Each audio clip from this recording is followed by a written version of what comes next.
ಒಬ್ಬ ವ್ಯಕ್ತಿಯ ಪರವಾಗಿ ಇಡೀ ಸಮಾಜ ನಿಲ್ತಾ ಇದೆ ಅನ್ನುವಂಥದ್ದನ್ನು ಕೂಡ ಕೆಲವೊಂದಿಷ್ಟು ಕಡೆ ಚರ್ಚೆಗಳು ಮುಂದಿನ ದಿನಗಳಲ್ಲಿ ಬರ್ಬೋದು. ಸೊ ಇದಕ್ಕೇನು ಉತ್ತರ? ವ್ಯಕ್ತಿ ಅಂತ ಹೇಳ್ತಿಲ್ಲ, ನಮ್ಮ ಹೋರಾಟ ಸಮಿತಿ ಅಧ್ಯಕ್ಷರಿದ್ದಾರೆ.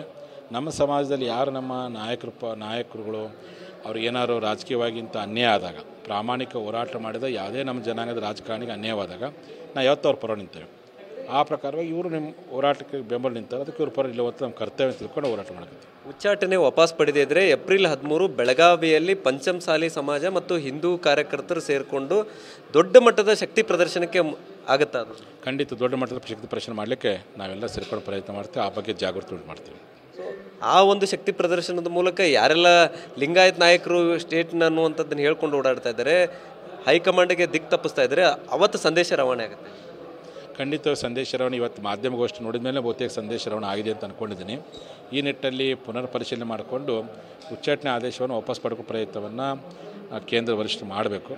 ನಮ್ಮ ಪ್ರಧಾನಮಂತ್ರಿಗಳು ಮತ್ತು ಅಮಿತ್ ಶಾ ನಡ್ಡಾ ಅವರು ಕೂಡಲೇ ಮಧ್ಯಸ್ಥಿಕೆ ವಹಿಸಿಕೊಂಡು ಕರ್ನಾಟಕದ ಸಮಸ್ಯೆಯನ್ನು ಬಗೆಹರಿಸಿ ಸಮಾಜ ಮನಸ್ಸಿಗೆ ನೋವಾಗದ ರೀತಿಯಲ್ಲಿ ವರ್ತನೆ ಮಾಡಬೇಕು ಅಂತೇಳಿ ಅವರಿಗೆ ನಾನು ಮನವಿ ಮಾಡಿಕೊಡ್ತೀನಿ.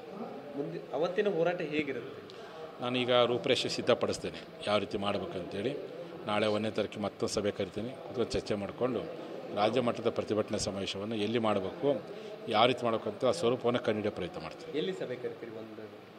1ನೇ ತಾರೀಕು ನಾವು ಕೂತು ಚರ್ಚೆ ಮಾಡ್ತೀವಿ. ಯಾವ ಪ್ಲೇಸಲ್ಲಿ ಖರ್ಚು ಚೆನ್ನಾಗಿರುತ್ತೆ ಪ್ಲೇಸಲ್ಲಿ ಕೂತು ಚರ್ಚೆ ಮಾಡಿಕೊಂಡು ನಾವು ನಿಮಗೆಲ್ಲ ಮಾಹಿತಿ ಕೊಡ್ತಾ ಇರ್ತೀವಿ. ಸೊ ಇದಿಷ್ಟು ಸದ್ಯ ಈಗ ಸ್ವಾಮೀಜಿಯವರು ಹೇಳ್ತಾ ಇರುವಂಥದ್ದು. ಏಪ್ರಿಲ್ 10ರವರೆಗೂ ಗಡುವು ಕೊಟ್ಟಿರುವಂಥದ್ದು. 13ರಂದು ದೊಡ್ಡ ಮಟ್ಟದ ಸಮಾವೇಶ, ಪ್ರತಿಭಟನಾ ಸಮಾವೇಶ ಮಾಡ್ತೇವೆ ಅನ್ನುವಂಥ ಮಾತನ್ನು ಕೂಡ ಹೇಳ್ತಾ ಇರುವಂಥದ್ದು. ಅಷ್ಟರಲ್ಲಿ ಬಿಜೆಪಿ ಹೈಕಮಾಂಡ್ ತಮ್ಮ ಆದೇಶವನ್ನು ವಾಪಸ್ ಪಡೀಲಿ ಅನ್ನುವಂಥ ನಿಟ್ಟಿನಲ್ಲೂ ಕೂಡ ಒತ್ತಾಯವನ್ನು ಸ್ವಾಮೀಜಿಯವರು ಮಾಡ್ತಾ ಇರುವಂಥದ್ದು. ಕ್ಯಾಮರಾಮನ್ ಪ್ರವೀಣ್ ಜೊತೆ ಸಹದೇವ ಮಾನೆ, TV9 ಬೆಳಗಾವಿ.